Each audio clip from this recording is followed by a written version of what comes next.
Hello, everyone. I'm Eric D'Souza, and thank you for joining us today for another episode of Crime Writers of Canada's podcast. We are starting our Awards of Excellence series this year.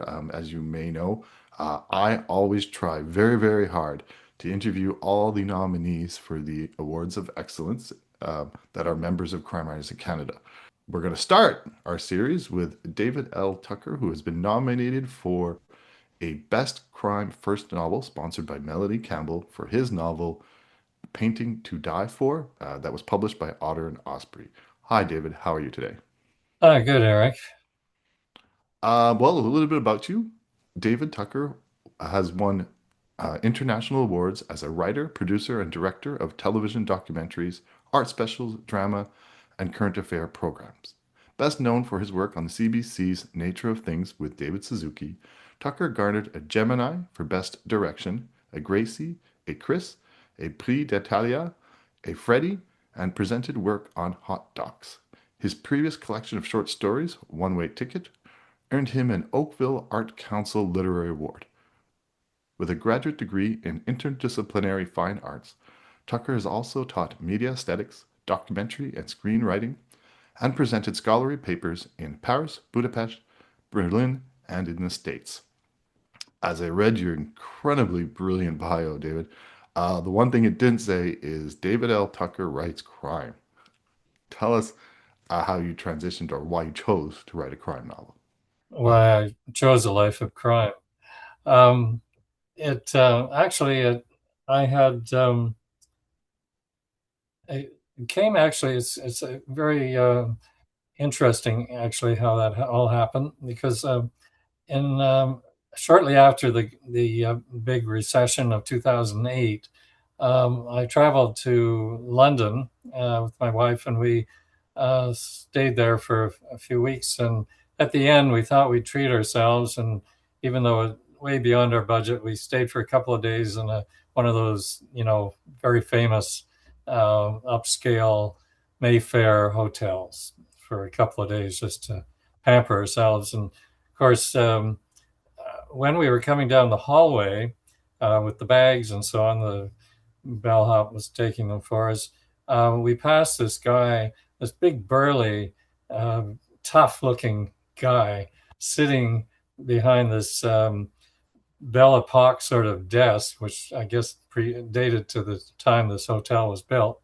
Anyway, he looked really nasty, and I obviously didn't have the courage to ask him what the hell he was doing there, but I assumed he was a bodyguard. I'd never really experienced that in a hotel before, so I figured he was some big shot or celebrity or who knows.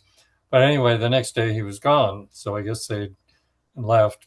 But anyway, that always sort of stayed with me. I was just wondering what this this was all about. And when we had afternoon tea there and dinner, we were sort of surrounded by all these guys in, Savile Row suits and so on. It was a completely different world than what we were used to. But it was interesting. The next thing that happened a few years later, the I started reading a lot and seeing documentaries on how the art market was just exploding and how it had become, sort of a playground for the rich. They were investing heavily in art to sort of, you know, amplify their portfolios and all this stuff. And there was, I started reading about money laundering that was going on and all these things. It seemed there's sort of a lot of stuff happening here. And then I'm sort of forgotten his name, Litvinenko, I think it was his name, the Russian whistleblower who was poisoned, and he was poisoned in one of these upscale Mayfair hotels over tea, and suddenly all of these things seemed to just kind of gel, and I was saying, there's got to be a story here. The advice is always, write what you know. In my case, I knew a fair bit about art because I have 2 degrees in fine art and have taught it and studied it and employed it and done art. So I thought maybe there's all these stars are kind of aligning here. And I've always loved film noir, just as as an art form. So I guess all of it kind of came together, and that's how I ended up in my life of crime. You tell your story of the life of crime in first-person point of view through the eyes of Bill Frederick, a struggling Toronto portrait painter. Um, well, I guess tell us about him. Well, Bill is not exactly having a great time when the story opens. He's attending his father's funeral, and he's now been left to take care of his mother, who is already in advanced stage of Alzheimer's. Bill is sort of in that kind of middle-age crisis age mode, and he's also, although he's got great talent as an artist, he's never been able to really make any real money off it. So he's feeling pretty down, needless to say, all of this happening. And he's wondering how he's even going to manage because he's not a caregiver and he just really doesn't know how he's going to do it. At the funeral, he runs into his uncle, who he hasn't seen in 30 years. He's kind of the black sheep of the family. He's kind of got a bit of a shady, reputation, but no one's quite clear what it is. But he offers to pay for a nursing home for Bill's mother in exchange for him helping him. And what he wants to do is his daughter has abruptly stopped talking to him, and he doesn't know why. And she's even taken out a restraining order, which is really extreme. So he asks Bill if he'll sort of play go between and go over to London and check out what's going on. Bill is certainly tempted because he had a crush on his cousin when he was a little kid, and she was kind of a pre-Raphaelite beauty, and that's got him interested in art in the first place. And so she was almost kind of like an adolescent muse. But anyway, he hadn't seen her in 30 years either, because once they moved to London, that was the end of the relationship. So he kind of hums and haws about it, but he agrees finally, and they reconnect, and that it looks like a match made in heaven because she happens to run a nice gallery in Mayfair now.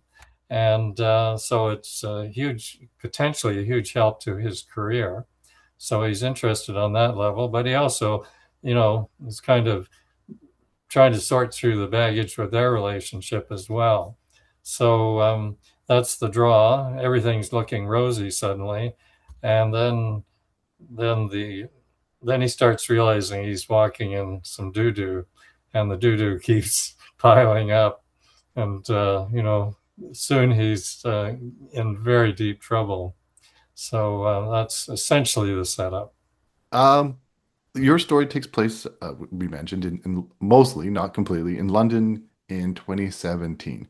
You mentioned sort of the craze of the art world, but it's also the early years of Brexit. Why did you choose to tell your story then and there? The story is about a third of the story is in Canada, and then it shifts for the rest to London. I chose that time period because that was right at the height of the most frenzied um, obsession with the art market.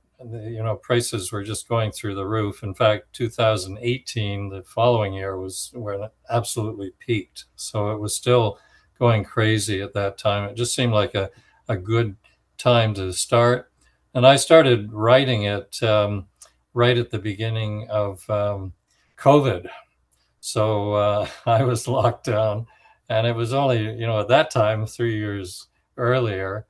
And I thought, do I want to write something that right in the present when we're in a lockdown? Will I have to acknowledge COVID? I had no idea where COVID would go. It might change the world forever. It kind of did. But I just didn't want to enter into that. So I thought it'd be simpler just to keep it fixed in 2017. And it proved to be a great year. It was just perfect for the story I was trying to tell. Yeah, your timing is interesting too because the amount of people who applied for both unpublished the last couple of years and first novel that just like spiked for us, and it's all these COVID novels, so I it makes a know. lot of sense. Well, I think part of my motive in setting a lot of the story and like the Windsor Arms and then sort of Claridge like places in London and country homes and so on was every day I was locked in to my home. I couldn't go anywhere, so I got serious about the writing. I had time to do it finally, and it was a nice place to go every day.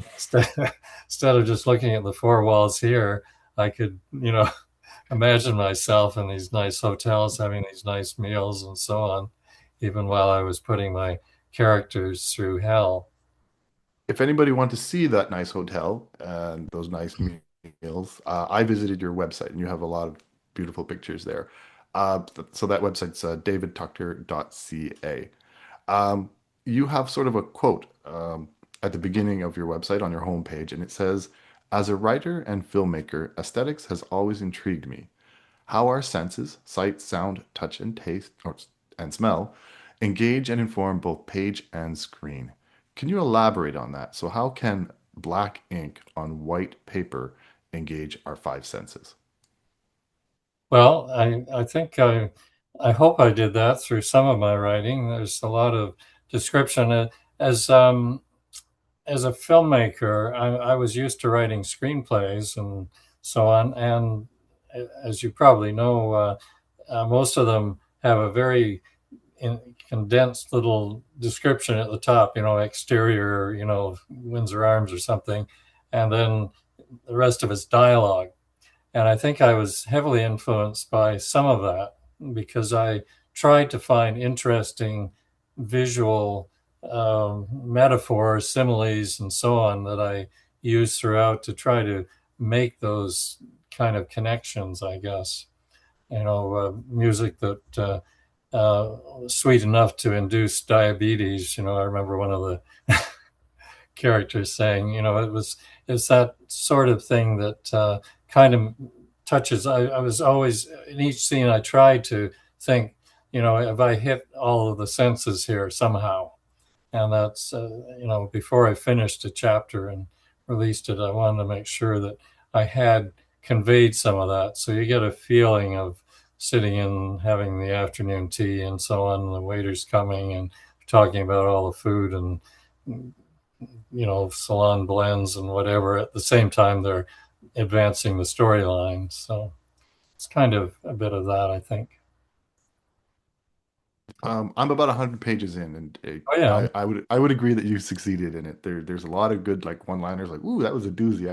I wish I could quote more of them, but especially when a new reader is reading a new writer for the first time, to get us hooked in early is not easy, and you did a great job on it. So congratulations. Oh, thank you. The most supreme compliment I got, and I'm boasting here, but there was a comment someone had put on uh, Amazon, I guess it was, and they said that they read it in 48 hours. They couldn't put it down, and they had actually looked at the clock, and it was 4:30 in the morning, and they still wanted to keep going. So I she, I the person may have been crazy, but I was certainly. It was nice to know that I got somebody engaged because it's not conventional. I don't have a murder on the first page, and sort of it starts and it's a little more leisurely that way. it is, but the tension builds nicely. So it's a nice slow burn, and then the writing is nice. Yes, I agree. I was up quite late last night reading your book. That was by necessity. I was wondering when somebody was going to die, but Stay tuned. oh, I Good got luck. it. The other 200 pages. There's lots waiting you.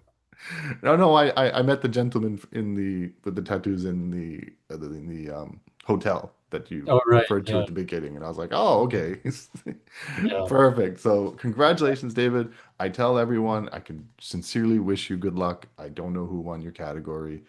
It is a great stepping stone for any writer's career. no matter when you start your writing career, to be nominated for this award. So congratulations. Oh, thank you very much, Eric. I appreciate the kind words of support. Certainly, the Crime Writers is doing a great job to help a lot of us create some profiles. So very delighted that I joined.